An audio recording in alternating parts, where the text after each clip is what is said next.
Good evening, ladies and gentlemen. My name is Benjamin Goh, the head of research here at SIAS. Very warm welcome to one and all to this evening's Corporate Connect event. We are very grateful to have iFAST Corporation be our guest this evening. For those of you who are not so familiar, iFAST is a global digital banking and wealth management platform right here, headquartered right here in sunny Singapore. I'm sure you guys have heard of iFAST before. They provide a comprehensive suite of investment product and services, not just to everyday man on the street, but also to financial institutions, advisory firms, banks, new age internet companies, MNCs, so on and so forth. Um, the group itself actually offers access to 26,500 investment products. It's kind of like the one-stop shop for all these kind of securities. So those include, unit trusts, bonds, Singapore government securities, regular stocks, exchange-traded funds, insurance products, as well as other kind of services, including wealth management solutions, pension administration, R&D, research and investment seminars, so on and so forth.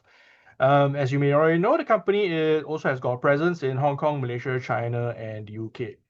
Now, I'm sure all of you are eager to get into the Q&A. As usual, what we're going to do first is to start with a broad overview of how the Singapore market has been doing in the last week or so. For that, we have got our very own market strategist from SGX, Jeff Howie, who's here with us this evening. He's going to be going over a couple of slides talking about how the Singapore market performed in the last week.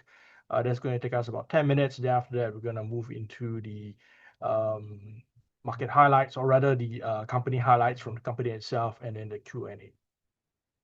Okay, so with that, gonna pass the time over to Jeff. Thanks very much, Benjamin. Oh. I was going to switch topics a little bit. I mean, basically, to sum up the last week in the market, very much everything's been earnings driven.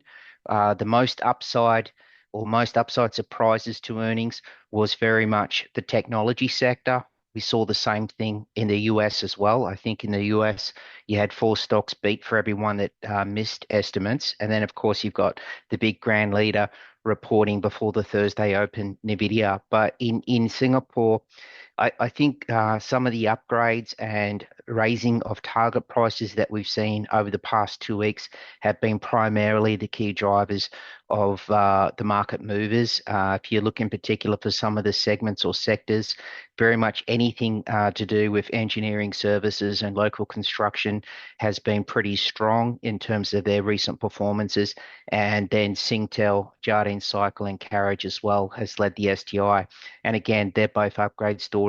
Jardine Cycle and Carriage Astra was upgraded on the view that once the second quarter results had come out, and reading through those results, they were of the view that Astra would embark on a strategic transformation, very much like many other companies have done in the Jardine world. So what I wanted to do tonight is just take 5 to 10 minutes very quickly to focus on five of our most traded stocks that are outside the three banks, but share that trait that they are obviously not categorized to the bank sector, but they do maintain a significant focus on scalable fee income. And these businesses, they earn activity and operate what is defined as asset-light models. In terms of the market speak, asset-light models, they're commonly defined as market strategies where a company does not, or owns very few physical assets, but relies on partnerships, outsourcing technology to really deliver their products or services. So plenty of disclaimers as always tonight. I think as the one I always like to draw out is market risk, which is, always a great opportunity to remind audiences that this is always general commentary based on historical performances and not necessarily indicative of any future performance. And the data is all based on as of the close yesterday for these tables. So it's just a very quick 3 slides. The first one highlights five of the most actively traded Singapore stocks this year that have these significant fee-based models. They include Capital Land Investment, Yangtze Jiang Financial Holding, iFAST Corporation, who's speaking tonight, of course, Propnex, and UOB Kay. All of them rank among our 75 most traded stocks this year, reflecting obviously strong investor interest in them. UOB Kay has seen its average daily turnover surge over sixfold this year, from around $210,000 a day last year up to $1.4 million a day this year. At the same time, its commission and its trading income rose close to 25% year on year in the first half of this year to around 207 Singapore million dollars, driven by higher market volumes in the regional and US markets. Yangtze Jiang Financial in this table posted the second highest average daily turnover growth. Also, as you can see, close to actually at six times with its turnover surging from, was it 2.44 million last year to 14.7 million this year. And look, despite being the largest by market cap among the five, Capital Land Investment saw a slight decline in its ADT, down around 4% year on year. So these are the five most traded. Their combined average daily trading turnover this year has increased to $55 million a day for the five combined, and that's up from $34 million a day last year. Institutions have also been overall net buying the five stocks that have these stable, scalable, fee-based business models. The five stocks, as I said before, that the names are there, and they also represent a number of different industries like financial services, technology, and real estate sectors. And European pension funds are among the investors in these five stocks. Norges Banks, for instance, has a stake in four of the five companies, with Propnex the exception. Chinese institutions are also participating. iFAST is part of the CSOP iEdge Southeast Asia Plus Tech Index ETF, which has a AUM of 290 million Singapore dollars at the moment.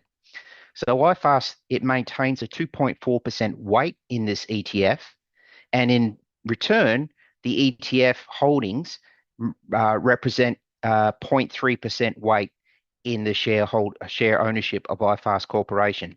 So let's say, for instance, what is it, ceteris paribus, all things remaining equal, that the AUM grows to 600 million of the ETF, doubles from 290 million to 600 million based on net inflows, pricing remaining, which would never happen, but all things remaining constant in terms of pricing. But just to show you the example, if the ETF increased its AUM on net inflows, then the ETF would increase its weightage in the share ownership of iFAST from 0.3 to 0.6%. And US ETF managers also hold positions in some of the stocks. Yangtze Jiang Financial is the one that is among the 10 largest weights of the US listed AVDV ETF. That's issued by Avantis Investors since 2019, and that's a subsidiary of the big fund American Century. The AVDV ETF invests in basically non-US developed small cap companies that are perceived to be trading at low valuations and strong profitability. So Yangtze Jiang Financial, it maintains a 0.6% weight in this ETF, which is pretty important because that's, as I said, that's among its 10 largest weights. But in return, the ETF maintains a 2.7% weight in Yangtze Jiang Financial Holding. Financial services, as you know, can be a very highly dynamic industry.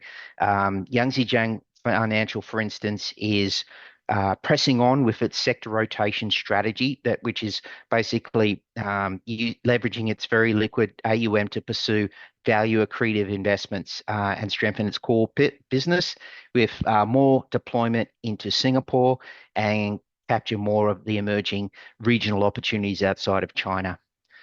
So just to sum up, final slide, just with some recent highlights. The five most actively traded income stocks outside the banks: Capital Land Investment, Yangtze Jiang Financial Holding, iFAST, Propnex, and UOB Kay. They have also recorded a median year-to-date total return of around 53% as of yesterday's close. The year-to-date returns, if I look at the table, they range from 13% from capital land investment up to 166% for Yangtze Jiang Financial Holding. And then you can see Propnex is there with 153% and UOB Kyan with 53%. Most of the stocks have experienced price to book valuation repricing, and that with the exception of iFAST Corporation. iFAST Corporation, it already maintains a very high price to book ratio of 7.4 times, and that's compared to the big global players in digital banks. If you look at New Bank or New Holdings, which is the company, that maintains a price to book of 7.2 times, and then Chime Financial, listed in the US as well, has a PB of 7.0 times. So this is having a valuation very similar to some of the global leaders in digital banks. When you look at returns, from our IPOs over the last 10 to 15 years, iFAST has been a standout. It's delivered a 25% annualized total return since its December 2014 debut, and Propnex has recently gone a little bit further than its mid 20s to 30% average annualized return with the recent gains, and it's now Propnex has achieved a 40% annualized total return since July of 2018. I think Propnex's second half its first half performance. In the first half, it saw its net profit double, I think, to 42 million Singapore dollars, delivered its highest dividend in company history as well. And then iFAST has, of course, reported its assets under administration was at another record high of 27.2 billion Sing dollars as of the end of June, and that was up 22% from the end of June the year before. So this is just a good time to give that a good segue to go into the presentation by iFAST Corporation. I just wanted to have a quick share on the small little segment, or the industry, if you will, of many of these dynamic businesses that are pursuing asset-light strategies to grow income for investors. So I'll finish off now, and thank you very much for your time. Thanks, Jeff. That was really illuminating. I didn't really know that there was so much institutional participation in these companies. And obviously, the financial performance for this group of companies have been stellar year to date. So that's all good. So ladies and gentlemen, we're going to move to the second part of our event tonight. We're going to have a corporate presentation by the company itself, iFAST. Going to welcome Mr. John Paul Wong, the Executive Director for Corporate Communications from iFAST. Good evening, John. Very good to have you here. Thanks for having us, the team from iFAST. So there's I, myself, and Terence, our Group CFO. So thanks to your team as well at SIAS for having us, and to Jeff as well from SGX. So very warm welcome. Thanks, guys. So we're going to kick off with the presentation first, and we're going to leave the Q&A to afterwards. So over to you, John. Yeah, thanks, Benjamin. So, good evening to everyone. Thanks for joining us, and we hope we can, provide a lot more insights and answer your questions. So I'll try to keep the presentation short and sweet, and we'll hopefully have a lot more time for your questions. So, looking at the most recent results presentation from iFAST Corporation, we'll give a bit of an overview first, and some of the more important happenings, as well as a bit on the vision and future of the company. So iFAST Corporation is a global digital banking and wealth management platform. So our key metric that we share every quarter with investors is assets under administration, or what we call AUA, and it is at a record high of $27.2 billion as at the end of June.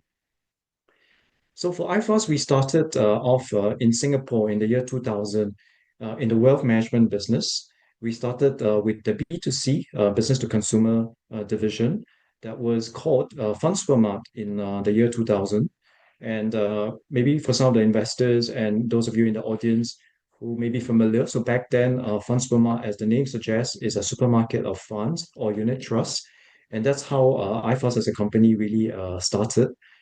Today, of course, in the last 10 years or so, after we got listed on the SGX main board in December 2014, one of the things that we communicated with investors was we want to go beyond the supermarket of funds business model. We wanted to, of course, also broaden and deepen the range of products.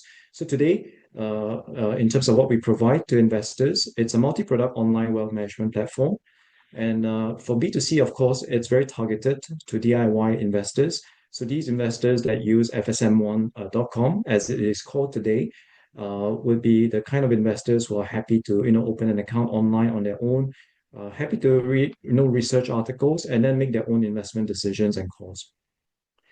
About 2 years after we started, FSM1 or Funds Per Month in the year 2000, so around 2002, the management team launched the business-to-business platform because there were changes happening in Singapore back then. So the Financial Advisory Act was enacted, and that opened the doors to a lot of new companies being set up in Singapore. And these were essentially the financial advisory companies, or what we call the FA companies. And these companies needed a platform that could help them in their wealth management business, including the custody of assets.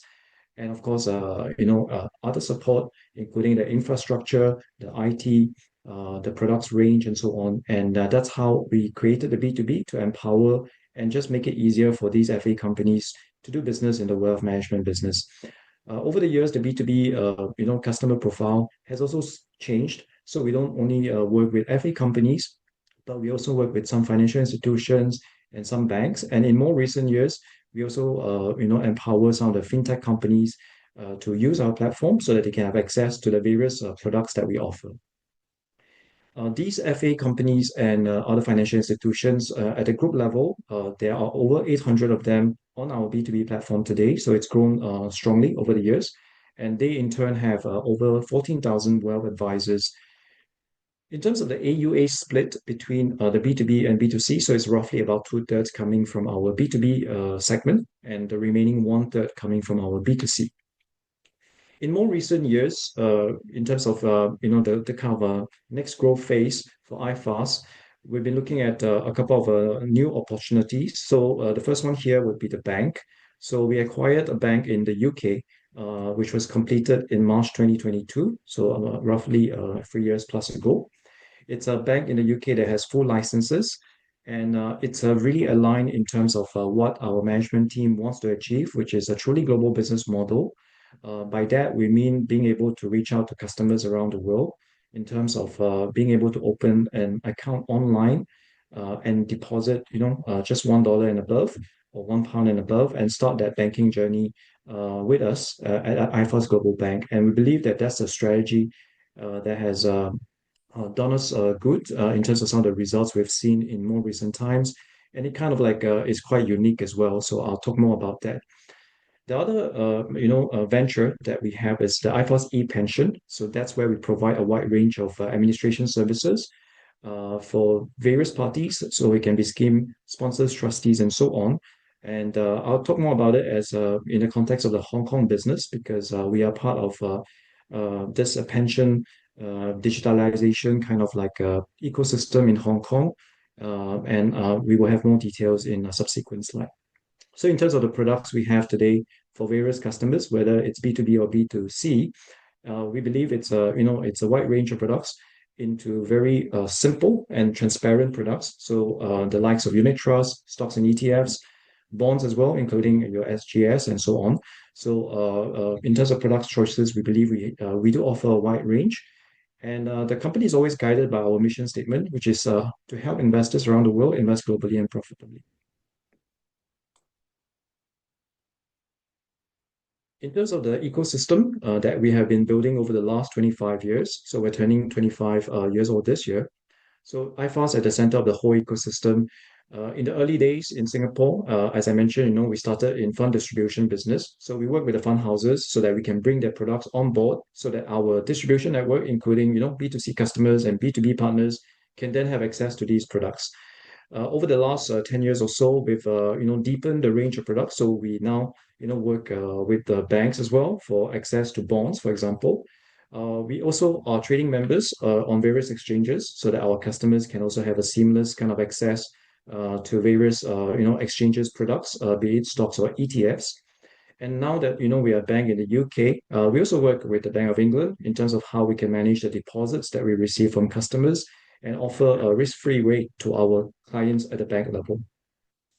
In terms of the ecosystem, I think the newer development would be the digital banking capabilities that we have now included into the group. In terms of some of the numbers you see here, essentially we're in 5 markets: Singapore, Hong Kong, and Malaysia, where you see the wealth management business, whether it's B2B or B2C, being represented. In China, roughly around 2015, we also entered that market. The difference between China and the other first 3 markets would be that we're only in B2B and not B2C for various reasons, including competition. And of course, the UK, it's a new addition with the full license bank that we have in the UK today. So at the group level, we have over 1 million accounts, and we work with over 800 B2B partners who have over 14,000 wealth advisors. These are some of the milestones. I won't go for every milestone because it's quite a long list. But as I mentioned, we started in the year 2000 with B2C in Singapore. 2002, we launched B2B.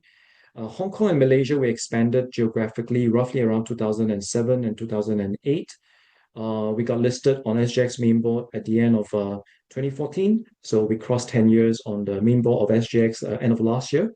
We then got the fund distribution license in China as well. And we launched the business in China around 2015 to 2016. And more recent, kind of like developments, including the Hong Kong ePension and the iFAST Global Bank that happened in the last 3 to 4 years. So what do we want to, help our customers achieve? So our value proposition would vary depending on who we're speaking with. So for the product providers, they know that when they connect with iFAST, they have access to that pool of customers, be it B2C or B2B.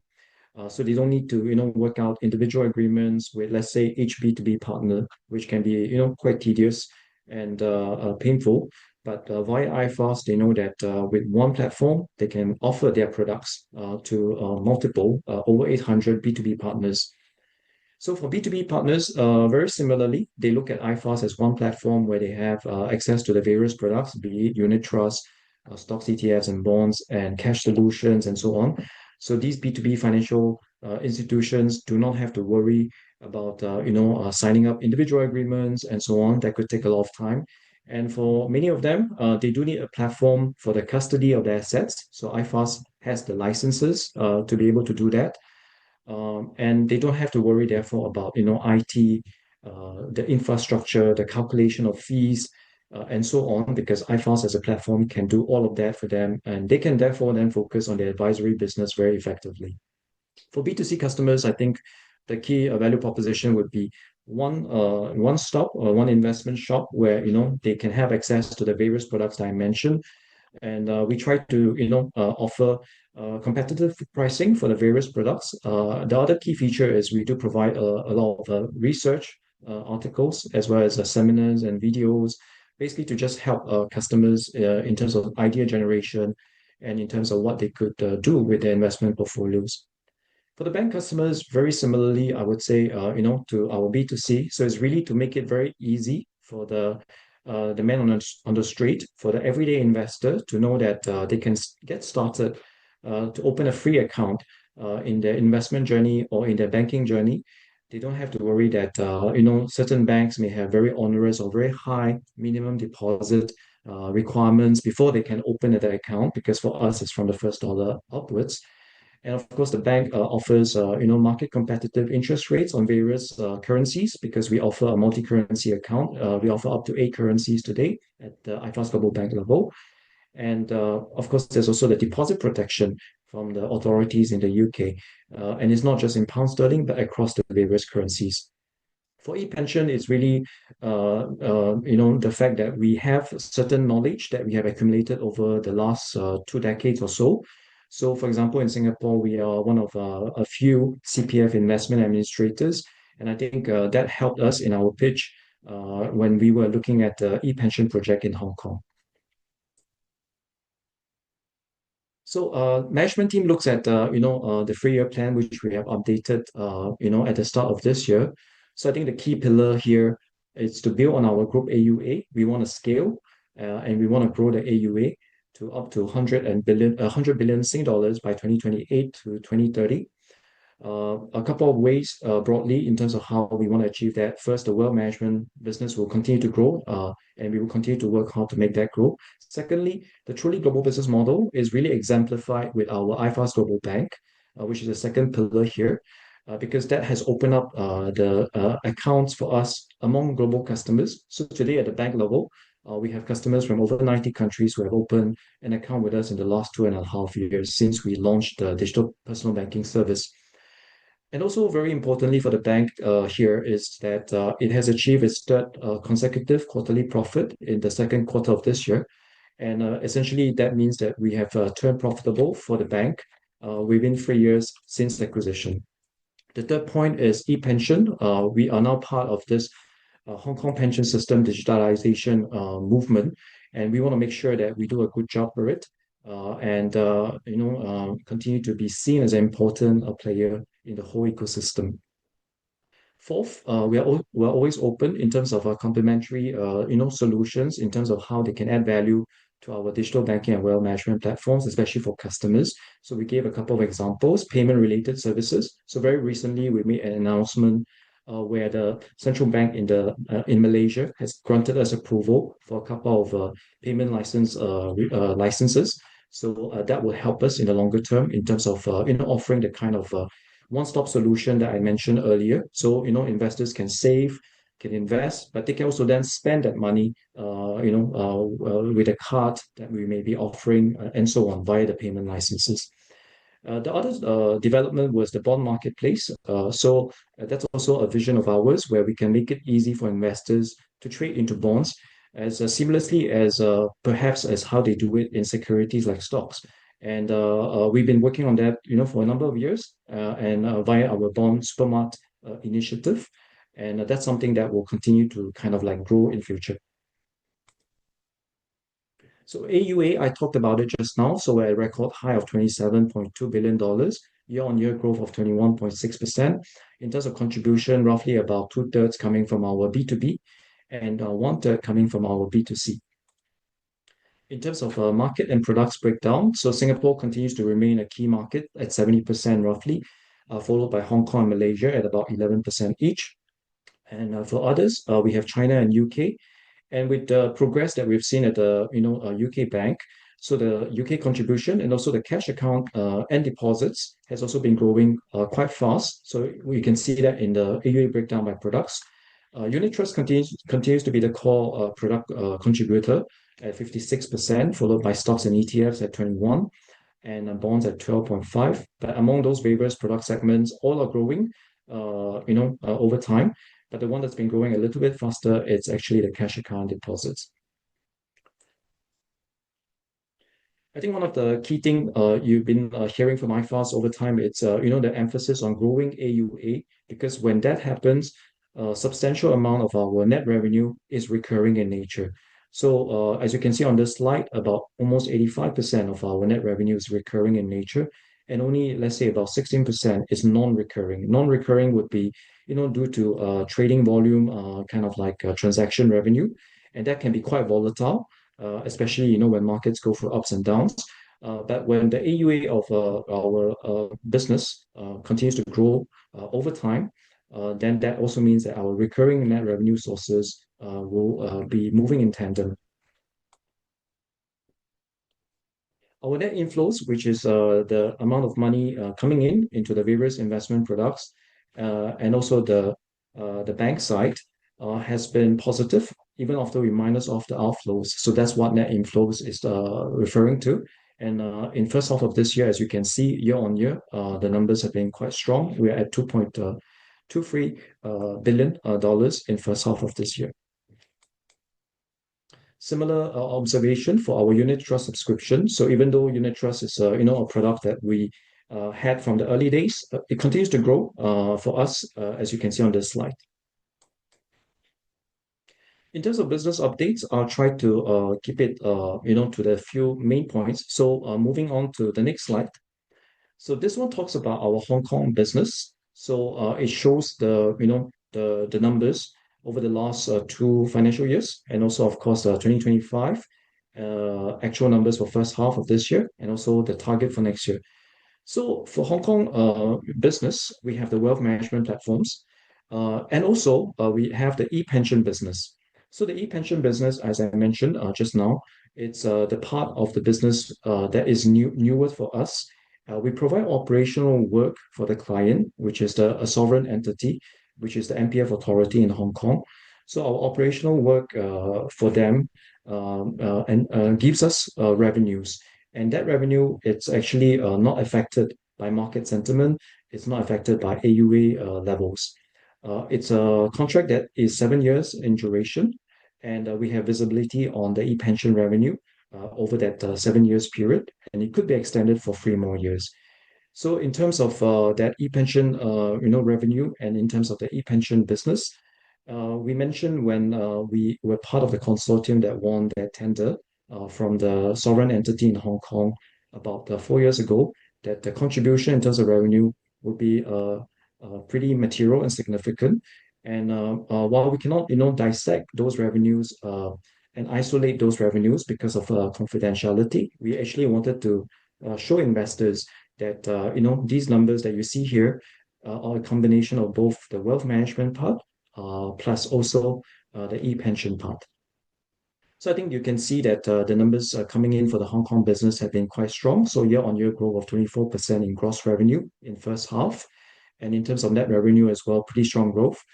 And we expect the ePension revenue and profitability to be actually higher in the second half of this year. And the key reason is because currently in the Hong Kong market, the eMPF platform, which is the digitalization of the MPF platform, well, that's actually progressing to onboarding the larger trustees, and that's slated to be completed by the end of this year. So I think for the bank, we have actually three main business divisions, but essentially since we completed the acquisition in March 2022, we've seen profits coming in, since fourth Q of last year. So we believe that it's been, a business that has been showing good progress. So in terms of customer deposits, for example, it more than doubled year-on-year to $1.45 billion as of end of second quarter. So that comes from, essentially our digital personal banking business, which is something we created after acquisition. And that is part of what I was sharing about making it easy for customers around the world to open an account and, deposit money so that they earn interest rates on the various currencies and so on. When we acquired the bank in 2022, there was an existing business. So that's the remittance business that we call Easy Remit. That continues to be an important revenue contributor for the bank, even as of today. And in terms of the enhancement we have made we have essentially put that remittance service to our personal banking customers. So our personal banking customers can also make use of remittance services to remit money to friends or family to various parts of the world. The third business division within the bank, it's a bit more of the business banking division, and that has also been progressing as well. So I think for first half of this year, profit for the bank was at $1.7 million, which compares favorably to the loss of $3.8 million in first half of last year. So I think, I mentioned, AUA has hit a record high and so on, and similarly for net inflows as well, and for unit trust subscriptions. So I won't run through all the details on this slide.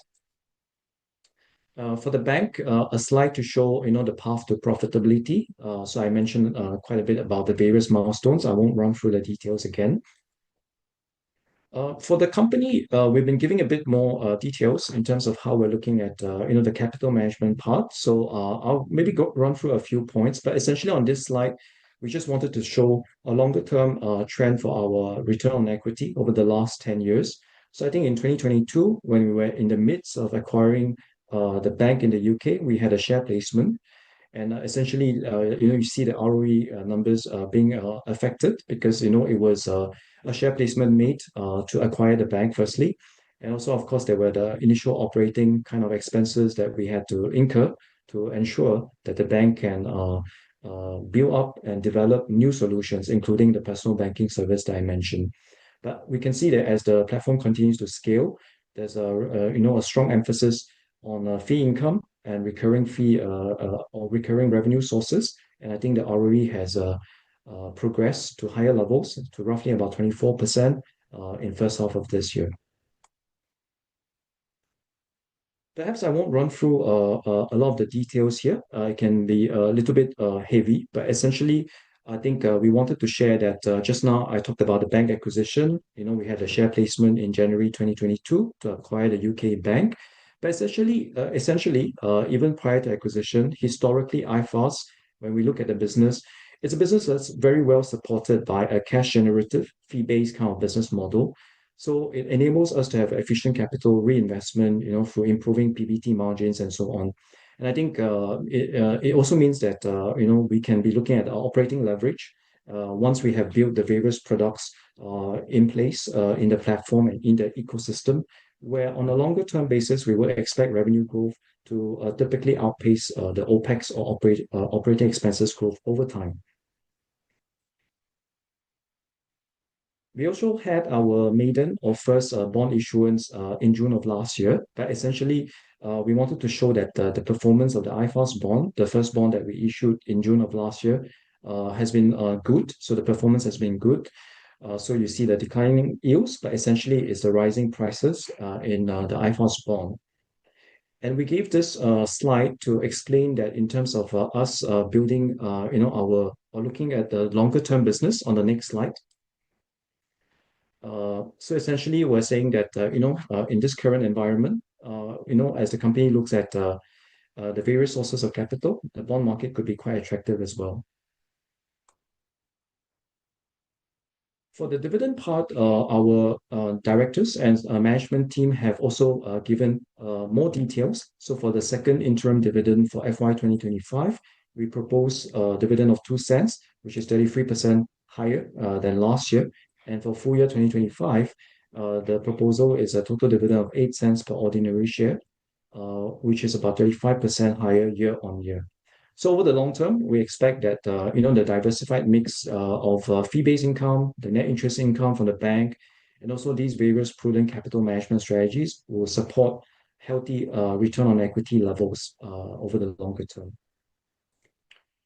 So perhaps I will wrap it up here so that we can answer some of the questions. I believe there are already a few in the Q&A box. So back to you, Benjamin. Thank you so much, John. Yes, there's a ton of questions coming in. Before we get to those questions that were submitted online just now, we're gonna go through the pre-submitted questions from some of our members. So the first one is about ePension. So that has been successfully launched in Hong Kong. So are there opportunities to offer ePension in mainland China, PRC, as well as for mainland Chinese companies? Yeah, thanks for the question. And I think our participation in the eMPF project does open up opportunities indeed. And while it may not be very specific to, let's say, certain markets like China, it has opened doors for us in other pension schemes in Hong Kong. So they have another pension scheme called the ORSO. And for the ORSO, our vision is to provide our IT kind of expertise, because I think from day one, 25 years ago, the management team at iFAST has always emphasized, let's build our own IT resources in-house. And I think traditionally, even as we launch in the UK with the new banking service, we actually use our own internal IT resources. So for the other retirement scheme called the ORSO in HK in Hong Kong, we're looking to tap again on our in-house IT resources so that we can maybe build something that is useful for the first trustee. So it's a bit different from the eMPF project. So for the ORSO, our management team has also mentioned that we expect the revenue to come in starting from next year. The other kind of opportunity that has come about is actually for the Macau retirement schemes as well. Of course, Macau as a SAR entity, like Hong Kong, uh, um, it is, of course, much smaller in terms of, let's say, AUM and also its population size and working population size. But since July of this year, so just very recently, last month, we're also working with one trustee to provide some of these solutions that we have developed for them. So yeah, indeed, it has opened doors, but not maybe necessarily in those kind of examples that were asked by our investor just now. Okay. All right. Sounds good. Okay, so the next question is a pretty common question we're getting nowadays. Is really about the impact of Trump 2.0 tariffs on various companies globally. So the question here is, what is the impact of tariffs on iFAST? Yeah, I think generally the impact of what's happening, in terms of Trump and the changes he's doing to tariffs and a lot more other things, is that it adds a little bit of uncertainty in terms Mm, of what investors and even governments can expect.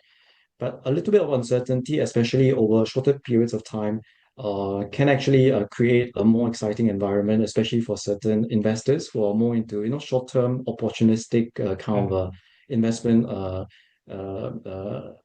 options. So I think we've seen that in a way in second quarter of this year, because when we wrapped up first quarter, that was with the changes that Trump wanted to do in terms of the tariffs. But some of the investors also see that as an opportunity to see interesting investments. And I think when we look at net inflows, mm, let's say in second quarter, in fact, it was at a record high. So I think it's a bit more about whether some of these uncertainty created by, let's say, the Trump administration, whether that is something that is a bit more structural, especially in the long term, mm, because if it has a more kind of like a negative impact, then it may impact a little bit of market sentiment among investors.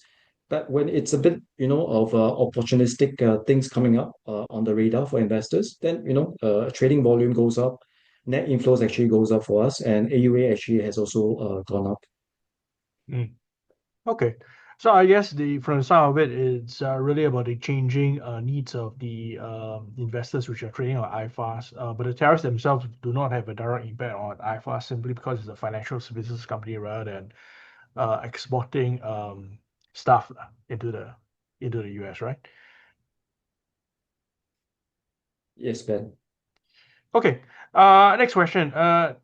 Let me see. So there are a bunch of new digital platforms, Stashaway, Alta, Endawas. I think Endawas is no longer in play.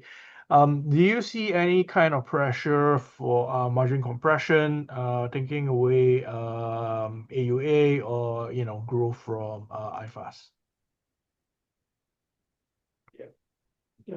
Derek. Yeah, good evening. Yeah, so maybe I'll just offer some comments on this. Yeah, I think we've been in business 25 years, as you've heard from JP. So Mm, this 25 years running a wealth platform that grew from just a tiny fund supermarket into something a bit bigger, a multi-product wealth platform today.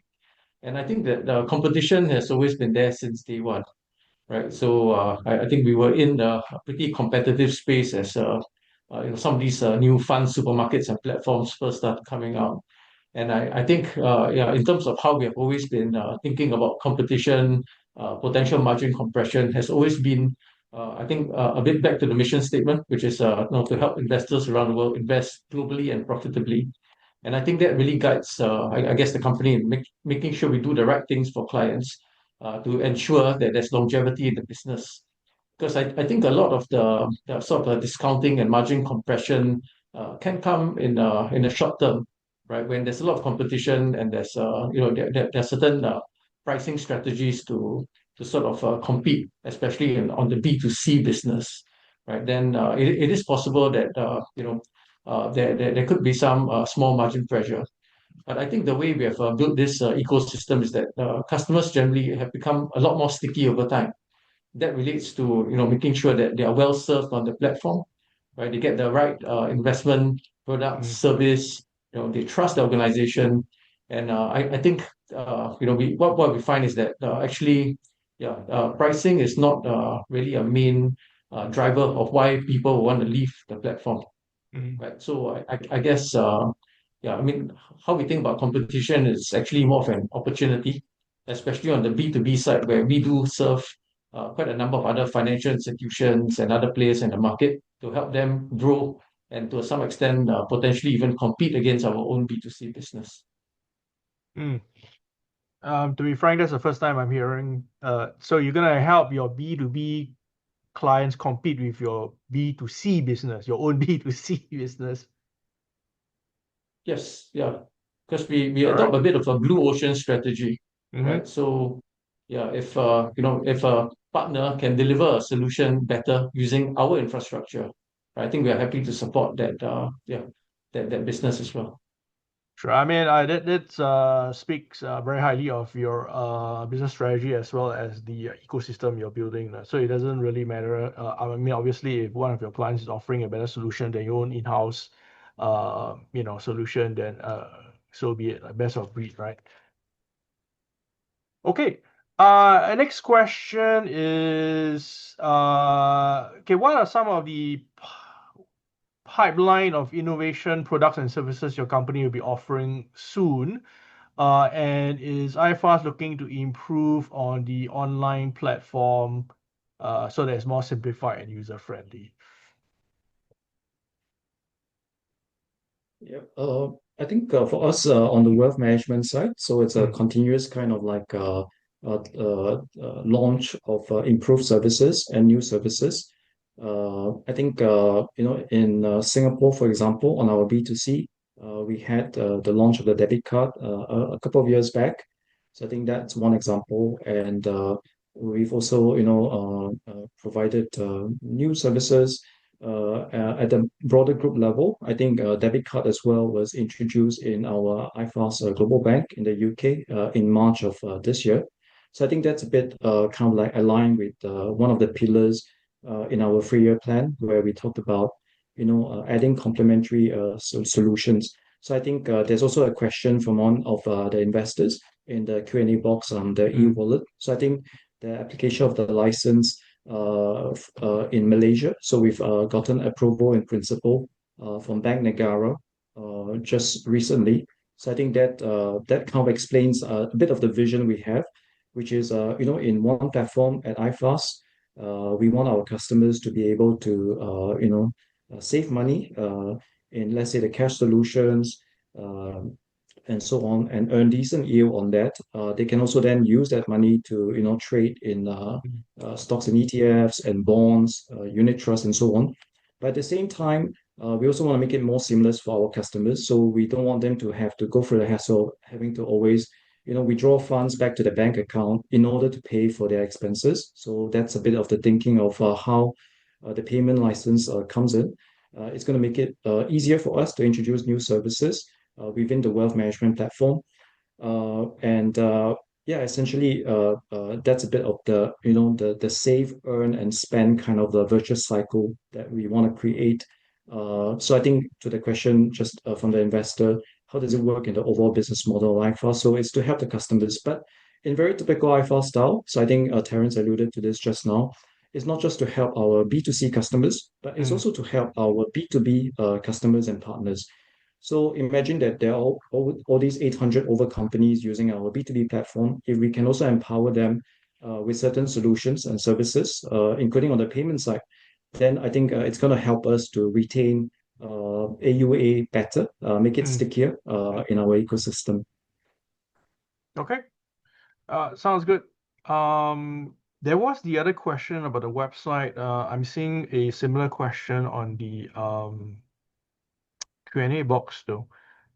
So the question was, is iFAST looking to improve the platform to make it more simplified and user-friendly? Yeah. I see the question as well on the FSM1 platform. So I think it's I mean, the simple answer to that would be yes, it's a continuous effort from our team at our FSM1 site to make it easier and more seamless. So in terms of the user experience, the user interface, and so on.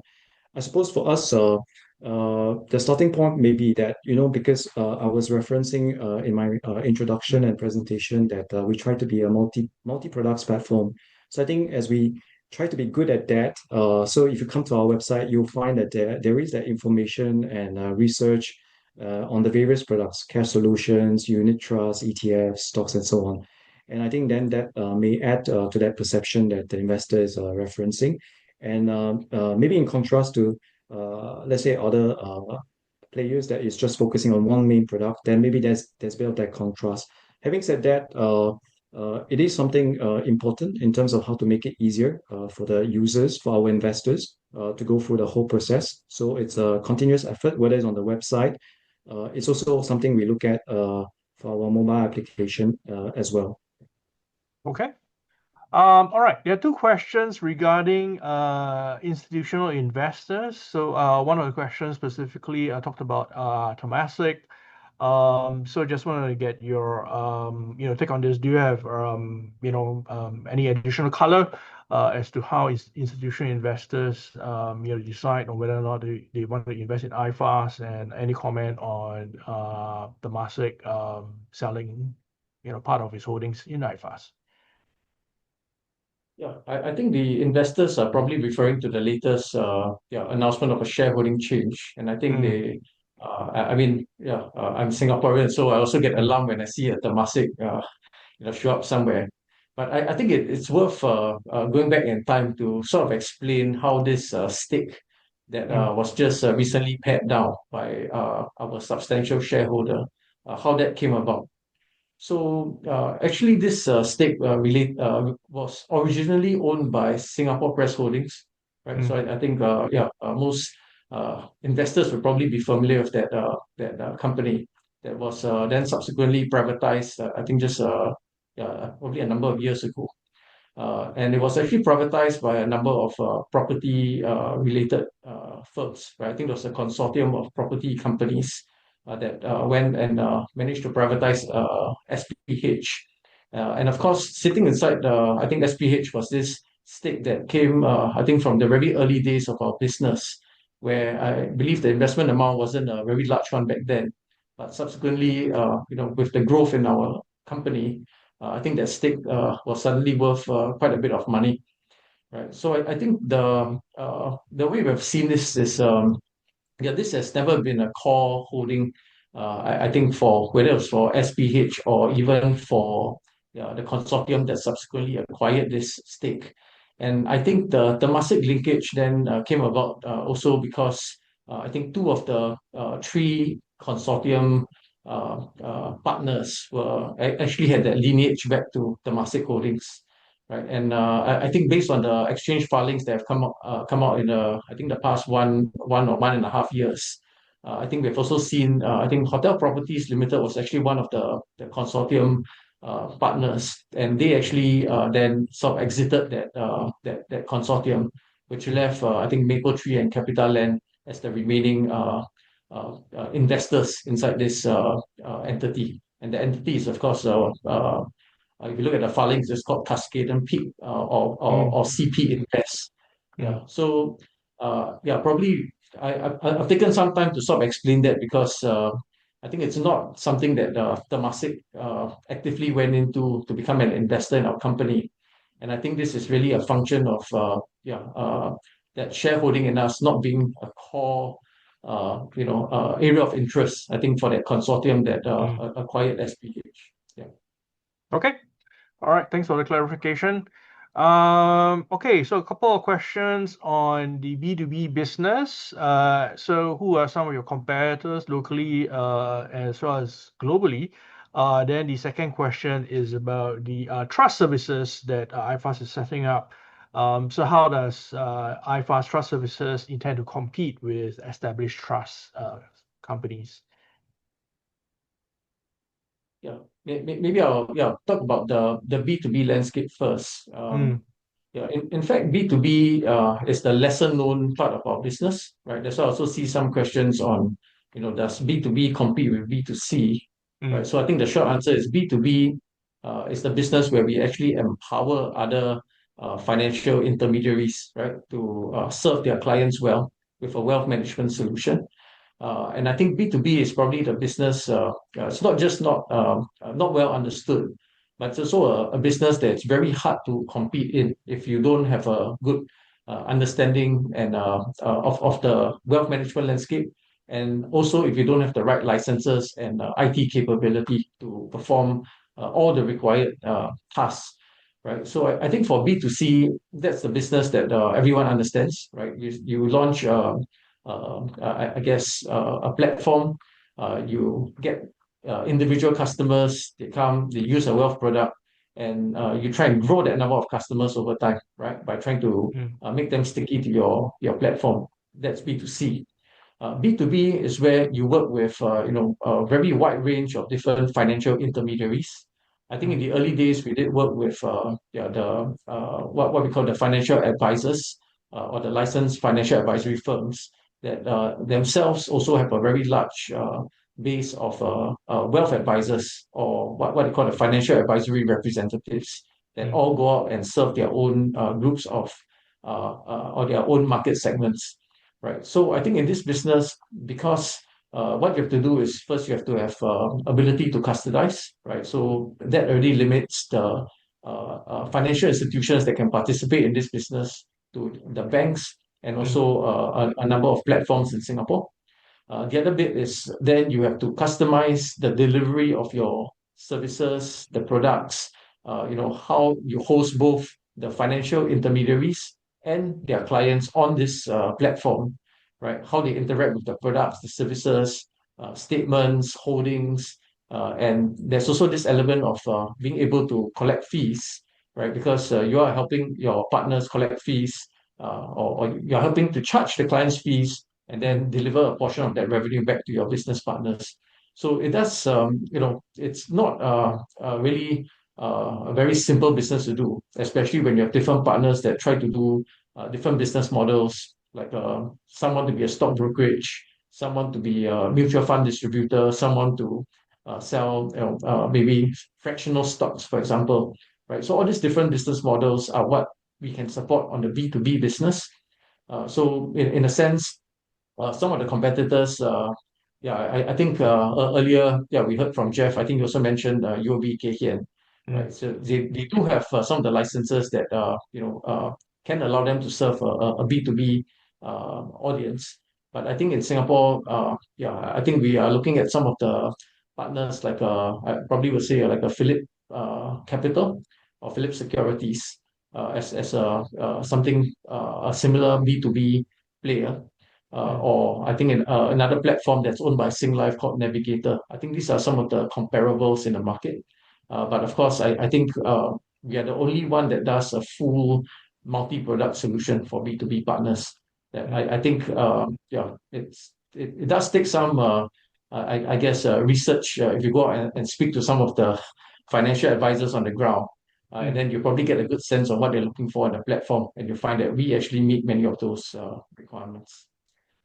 Okay. There was also a question on the trust services, right? So I've talked a lot about B2B, but I think the trust services are actually an extension of the B2B business, because the business partners we work with, the financial advisory universe, right?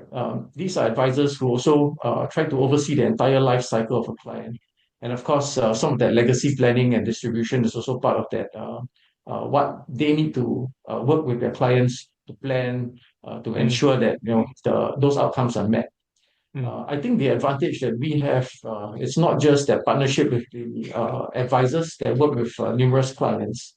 I think what we also bring to the table is this 25 years of being in the wealth management business, having already built trust with the clients and partners that use us, right? And I think the pure essence of a trust license is, this is an entity that's going to look after, the next generation, look after those distributions, and you want to make sure that these guys are going to continue being around, right? Even after the client is no longer there. And I think, because of that, we actually fit that requirement very well, because clients already do wealth with us.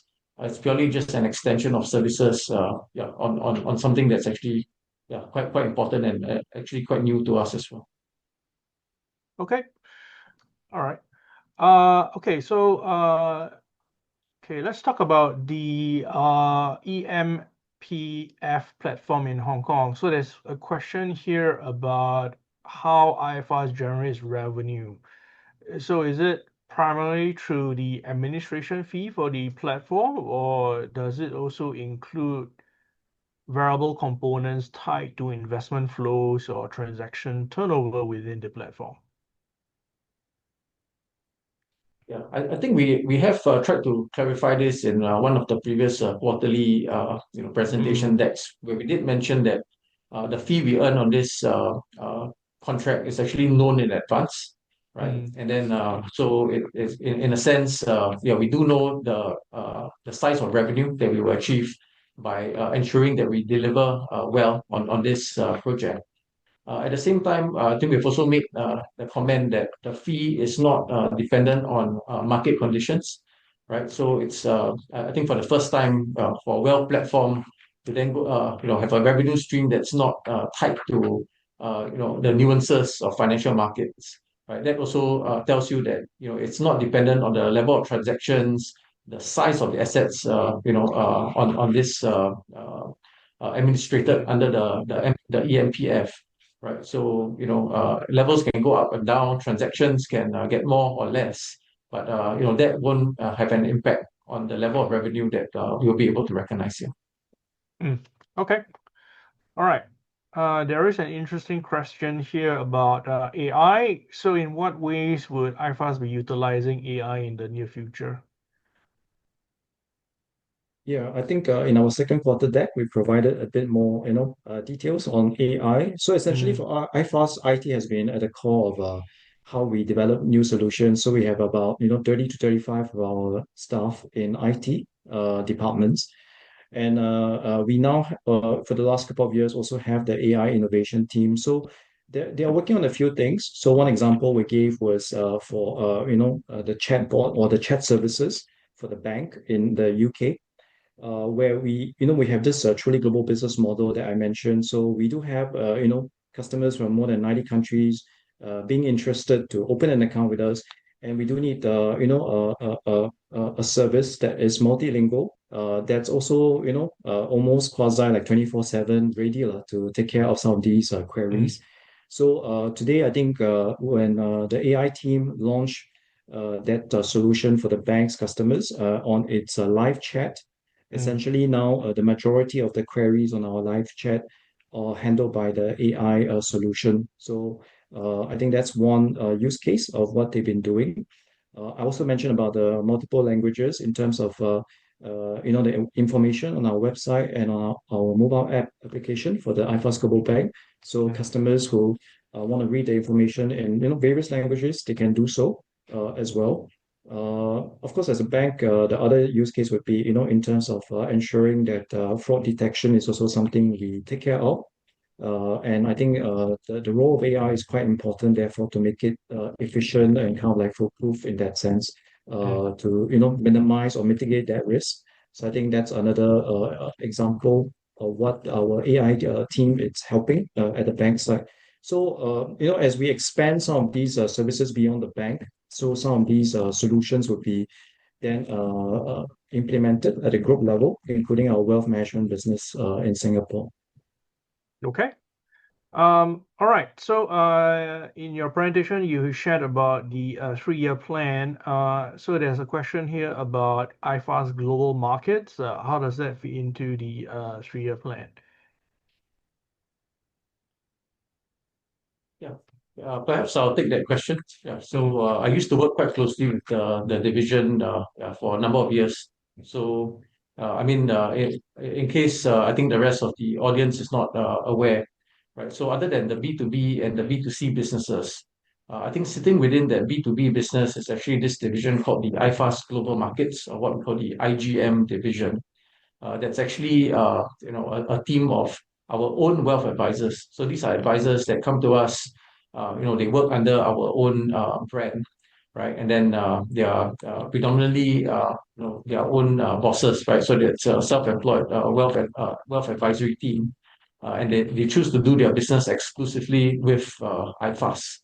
right? So we have this set up in Singapore, Malaysia, and in Hong Kong, as well as in China. And I think the thinking for this division is really to show, to make an example of how wealth advisors can use the full suite of services and product solutions that iFAST has developed for them, especially on the B2B front, right, in order to serve their customers better, right? I think one of the things that this division focuses a lot on is that growth in AUA, right? Because I think wealth advisory is a bit fragmented as an industry. I think there's a lot of focus on, I think that there are certain conflicts still in the market with high commission products that, where I guess client needs are not, prioritized. But I think this division has shown that it has been growing really well, right? So these are advisors that use, the full suite of products, not just the unit trust, which is a typical product that most financial advisors use, but they also use things like stocks, ETFs, bonds, and also discretionary portfolio solutions to build a very holistic type of wealth outcomes for their clients. So it's not, I think it's not conceivable to think that this is going to be, as big or bigger than the rest of the market. But I think the point of this business is really to show the rest of the B2B market that you can run an advisory business that's investment focused, building long-term AUA, and that leads to very strong levels of recurring income, right? That helps both the advisor, and it's also very client-centric, right? I think that's what how that business fits into the long-term plan. Okay, thank you very much for that. So ladies and gentlemen, time now is 6 minutes past the hour. I think we're going to take one more question and then draw this event to a close. Since we've been talking about the 3-year plan, there was a question here about the roadmap for iFAST for the next 5 to 10 years. I'm not sure whether you have a ready answer for that, but if you do have some color, around your next 5 to 10 years, that'll be great. Yeah, I think the simple answer to that is we're going to keep doing what we've been doing, right? And then I think what our ambitions are for are to see the products that we have invested a lot of time and effort to develop from scratch, right? So I think even today, the unit trust is still the largest product for us, but we have made sizable investments in resources in the new products, whether it's stocks and ETFs, bonds, and also cash. And I think these are the products that we expect, to grow in prominence over the next, we call it 5 years to 10 years. And, I guess, that's how we're going to get to that near to medium term target of 100 billion. And how we're going to get past that is, of course, as these product verticals continue to grow in their own right. And then that builds for a much larger wealth ecosystem for us. Okay, sounds good. All right, thank you very much, iFAST, for joining us this evening. So thank you so much for being able to provide the color to all the questions that we have, as well as the presentation deck. I know some of the people here who have asked for the deck to be shared, so we're going to be giving some details on that. Thank you very much for joining us this evening. It's always, very illuminating for the CFO as well as the management team to answer questions directly. So thank you so much. Yeah, thank you, Ben, and thank you to all the participants. Thank you. Thank you.